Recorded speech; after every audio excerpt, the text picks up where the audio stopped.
Vamos para polêmica, Renan? Estamos aqui também para Vamos lá, isso. então. Algumas coisas você já respondeu na outra entrevista que você deu, mas como pode ter alguém vendo pela primeira vez, vamos lá. Intercept falou de que pessoas estavam recebendo dinheiro para aquele quando vocês saíram pegando para fazer o partido, né? Matéria da Intercept. Sim, eu lembro. É que o Intercept, né? Assim, Publicou relatos de pessoas dizendo que assinaram apoio sem saber claramente que era para criar um partido ligado ao MBL. Isso tem o mais recente. Isso que eu ia falar. Os personagens do Missão, ou do MBL, quando estão envolvidos em algum escândalo, alguma coisa que gera em redes sociais algum tipo de ódio ou de alguma coisa, reverberam bem mais do que nos outros partidos. Por quê? Porque eles têm uma personalidade muito forte. Porque eu vou citar... Porque as pessoas esperam mais da gente. Pode ser. Então mas... qualquer coisa que no PL ou no PT ninguém liga, conosco, tipo, olha só, porque se espera mais da gente, se cobra mais da gente. E é pra esperar mais e cobrar mais, porque nós somos melhores. Então cobra mesmo. Os mais famosos, né, do Arthur, né? Em que tem alguma coisa que fala que você fazia Tour de Blondes, falar sobre isso, já falou também, mas falar sobre isso. Esse lance da Intercept sobre pessoas que assinaram sem saber. E que eu levantei também, o Metrópolis procurou, eu nem sabia desse perfil Phallic Man, que é um influenciador neonazista, qual é a ligação dele com missão, ou se vocês exaltam ele. Então, coloca tudo no meu balaio. E a última coisa do Guto Zacarias, que sempre falou contra o aborto e teve esses áudios. Cara, vocês têm que se preocupar com esses áudios aí, né? Surgiu o Instituto do Áudio Bombinha. Exato. Eu já venho avisando, áudio bombinha. Enfim, tem mais alguma coisa que eu esqueci aí que o pessoal tá falando no chat? Já coloca tudo no meu balaio, já coloca todas as coisas pra ele responder. Só vai me lembrando que seja o número 4. O pessoal também tava perguntando sobre as dívidas tributárias. Maravilhoso. Do que foram divulgadas também. Tá. E se surgir mais alguma coisa, eu vou te falando aqui no chat. Então vamos lá, vamos começar pelo Intercept. Pergunta número 1, Intercept. O Intercept, primeiro tem que invalidar que é Intercept. Intercept é um grupo de esquerda que nos persegue, nos ataca politicamente, porque a função social deles é isso, eles recebem dinheiro para atacar pessoas do campo oposto. O pessoal tá falando também do Kurtz Yarvin também. Vamos só... Põe na lista, põe na lista. Tá na lista aqui. Então, o Intercept é basicamente isso. O que eles falaram as pessoas não sabiam que estavam assinando... Como funciona isso? Tá na rua, eu nunca vi esse pessoal... Porque não tem uma ficha aqui. Eu vi uma pessoa com um crachá escrito Partido Missão. A pessoa chega pra você gostaria de assinar aqui... Uma prancheta? Com uma prancheta. Estamos fundando um partido político, ele defende isso. Esse aqui é o site do partido. E aí está escrito na ficha. Ficha de apoiamento ao Partido Missão. Está escrito.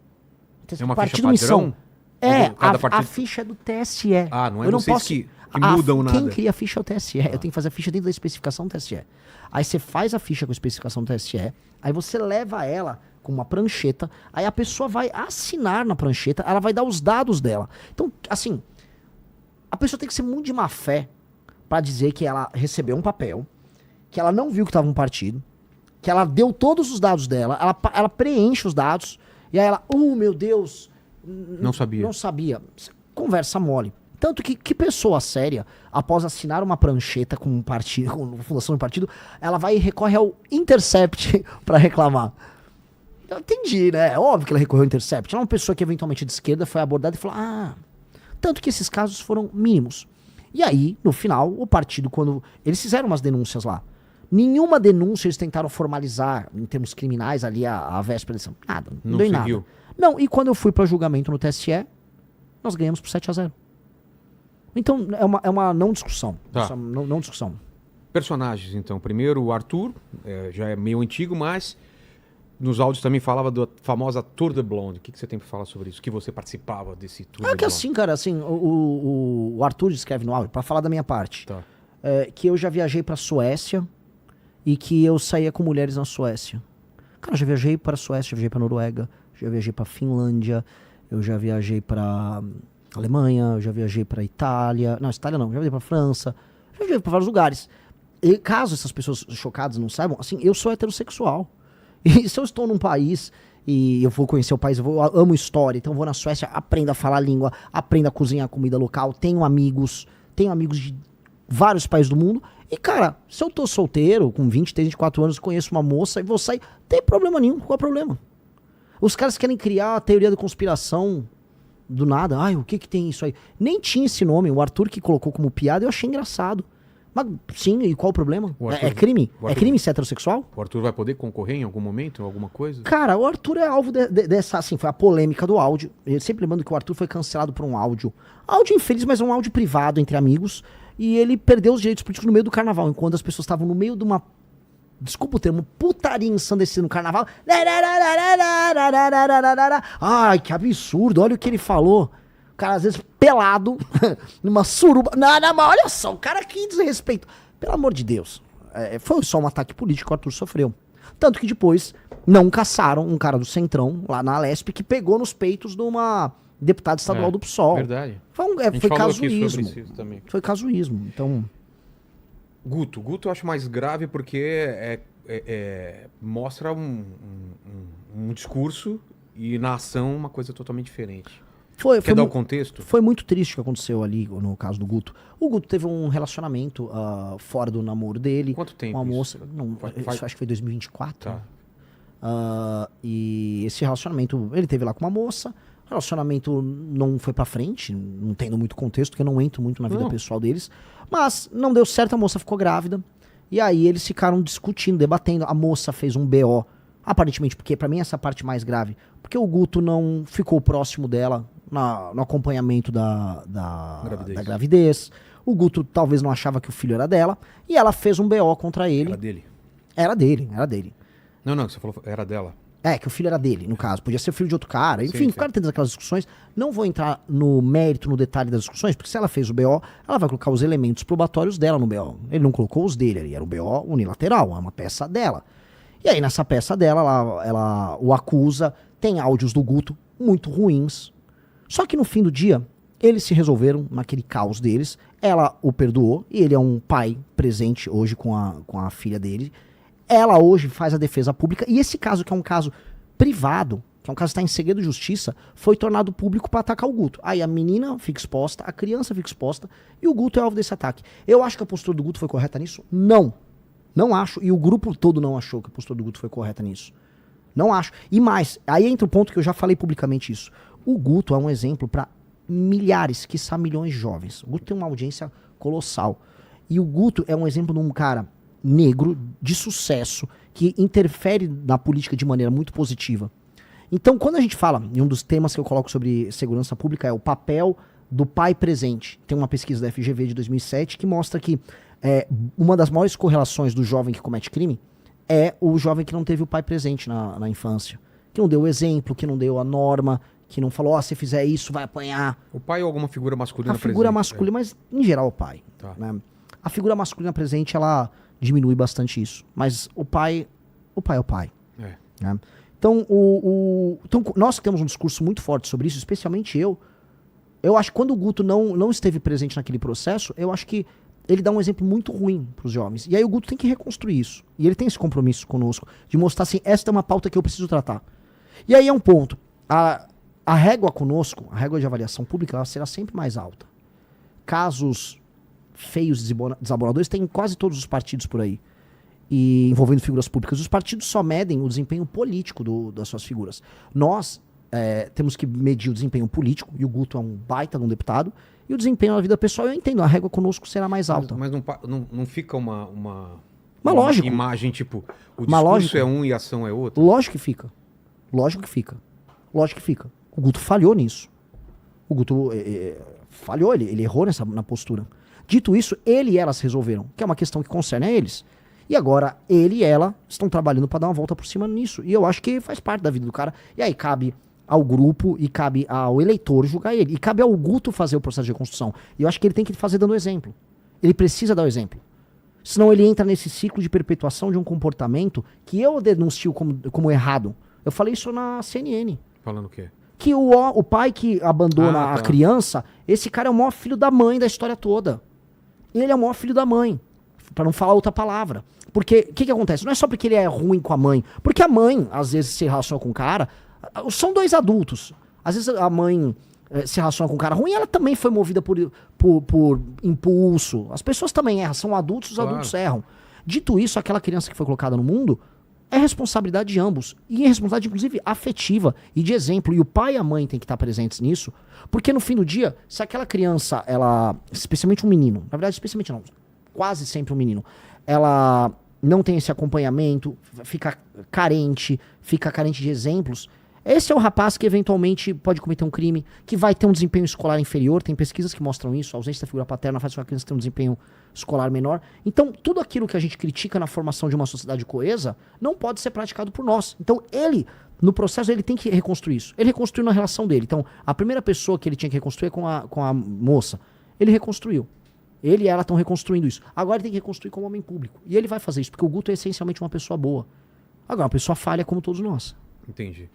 E me explica essas figuras aqui que aparecem normalmente, Curtis Yarvin e esse The Phallic Man, e essas associações que vêm, esses ataques de vocês promoverem ou estarem associados com ideias nazistas. E também tem isso nem vou colocar mais aquele caso do Monark que estava o Kim lá, mas que ele já explicou isso. Esse caso do Kim, acho que é um caso que... ele é autoexplicativo. O Kim foi cancelado, inclusive ele foi cancelado um pouco antes do Arthur, porque tava todo mundo com a arma pra cancelar a gente em 2022. Foi antes do Arthur? Foi 2 semanas antes do Arthur. Caramba, acho que 2 a 3 semanas. Foi um mês infernal pra gente. Que queriam caçar o Kim também. Obviamente que o Kim não é isso, assim, esse maldito discurso de ficar chamando todo mundo de nazista pra cancelar a pessoa e acabar com a vida dela. É isso que essas pessoas tentam fazer o tempo todo. E foi feito com o Kim. O Kim, à época, foi defendido, inclusive, por grande parte da comunidade judaica brasileira. Porque o Kim sempre foi uma pessoa que promoveu políticas que, em grande medida, enfrentavam o antissemitismo no Brasil. Sempre. Que tá crescente, né? Muito crescente. Muito crescente. Aliás, boa parte da discussão sobre antissemitismo no mundo envolve entender que a geração Z de direita e a geração Z de esquerda, no mundo todo, estão cruzando a linha em muitos termos sobre essa questão do antissemitismo. Mesmo, cada um à sua maneira. Tá? E é um momento diferente que está vivendo o mundo e um momento que carrega muito perigo. Tá? Então, esse caso do Kim é um caso, enfim, mais do que sedimentado e não tem relação com nada. Essa história Quem são essas duas figuras aí? Não, Curtis Yarvin, ele é um autor dos mais importantes da direita americana hoje. É um autor que fala muito sobre novos modelos de governança. Ele fala sobre a crise da democracia. Ele faz uma análise política histórica, lendo autores como Spengler, que é muito interessante. E aí os caras falam, mas ele tem ideias racistas? Que eu saiba não. E se tem, não é problema mesmo. Do Metrópolis, né? Mas assim, vamos fazer comentários dessa natureza sobre qualquer autor que seja vinculado à direita. Eu não sei, eu não li toda a obra do Curtis Yarvin e nem me interessa ler toda a obra do Curtis Yarvin. Agora, eu conheço a obra do Marx. O Marx era racista. Então, se alguém lê Marx racista por tabela, o Heidegger, que é um dos caras mais lidos na academia brasileira, o Heidegger, ele foi nazista. Então, tá proibido ler o Heidegger? Todo mundo na academia lê o Heidegger. Vamos botar o Foucault. Foucault foi, né, ele flertou com a Revolução Iraniana. Tá proibido ler o Foucault? E esse The Phallic Man, quem que é? Está nessa matéria, da matéria do Metrópolis. É um cara que escreveu um artigo em inglês falando bem, com uma leitura boa do nosso partido. Ah, tá. Aí ele escreveu, eu não sei quem o cara é. Ah, não, porque o Phallic Man escreveu, aí ele tá um tweet, pô, o que você quer que eu faça? Eu não conheço. Se ele escreveu o artigo, ele acertou no que ele estava falando. Mandou bem, eu achei que ele mandou muito bem. O artigo estava bem feito, fez uma leitura bem feita sobre o partido que a gente montou. Agora, se ele tuitou isso ou aquilo, isso é ridículo. É igual assim, uma vez pegaram um comentário ruim, um comentário racista do William Vac. Aí se o William Vac soltar um editorial no programa dele, eu não posso divulgar o William Vac? É que eles não vão falar isso porque o William Vac é jornalista no Brasil. Só que esse jornalista, que é o cara do Metrópolis, o Boris, né? o Boris Casoy, o Demetrio Vettioli, ele é um esquerdista. E aí ele queria, na matéria toda, e graças a Deus eu filmei a ligação, ele queria falar que eu era nazista. Ah, você tava num grupo que não sei o quê. Não, você tava no... Não, porque você... Sério, ele queria falar que eu disse que uma pessoa que tinha, vamos dizer, fibra muscular boa pra tração na academia, né? Mas chama RR. Que esse RR era um código de nazismo. O cara é completamente lunático. Tentou caçar alguma ligação. Então, assim, o que eu falei pra ele, que é o que eu falo pras pessoas, e o Curtis Yarvin. Cara, eu vou ler autores podem ter coisas muito interessantes. Se eu ler Marx, tem coisa interessante em Marx. Engels tem coisa interessante. E, cara, você vai ter declarações sobre temas raciais envolvendo Marx. Entendi. E eu vou deixar. E o Marx perdeu a importância dele. As pessoas que me criticam, elas são, em geral, herdeiras da tradição marxista. Eu vou queimar livros. Então essa conversa não cola. Não cola de maneira alguma. Vou convidar autores, vamos chamar para debates, vamos ouvir o que essas pessoas têm a dizer. Agora, se é uma ideia que não tem nada a ver com a gente, eu não vou promover ela. Manda uma pergunta e já coloca aí na telinha os outros pré-candidatos para ele avaliar cada um. Vamos lá. Ok. Ó, tem uma pergunta do Renan aqui. Outro Renan. Ele pede para você falar sobre as dívidas tributárias divulgadas como um candidato que fala em responsabilidade fiscal, pedindo para explicar essa situação. Maravilhosa pergunta, porque é o seguinte, por muito tempo, e eu nunca liguei, por muito tempo ficaram falando, o Renan deve muito. Teve um processo canalha tocado por um promotor bolsonarista, que eu já vim falar aqui, aqui, que eu ganhei de cabo a rabo, que falava que eu devia 400 milhões e que eu estava lavando 400 milhões com superchat. Eu ganhei de cabo a rabo, isso era um absurdo. Eu nunca devi 400 milhões de nada. Ganhar isso em superchat, né, Lene? Já superchat. É mais do que a Google faturava no ano no Brasil. É completamente lunático. 2. Aí depois tinha uma matéria do UOL que eu devia 6 milhões. Depois tinha uma outra que eu devia 3 milhões. Depois tinha uma outra que eu devia 1 milhão. Eu não devo nada. Eu não devo nada disso. Eu fui proprietário de uma empresa que eu recuperei. Ela já tinha ela tinha dívidas antes de eu assumir. Essas dívidas, em grande medida, eram dívidas tributárias antigas, cujo fato gerador, uma boa parte é dos anos 90. Nos anos 90, 98, que uma dessas dívidas era, eu tinha 14 anos. Eu fiz um trabalho que é honestíssimo, que é pegar uma empresa que tem problemas e tentar recuperar. E trabalhei muito bem com essa empresa. Meu pai trabalhou com outras. E tem nada de errado nisso.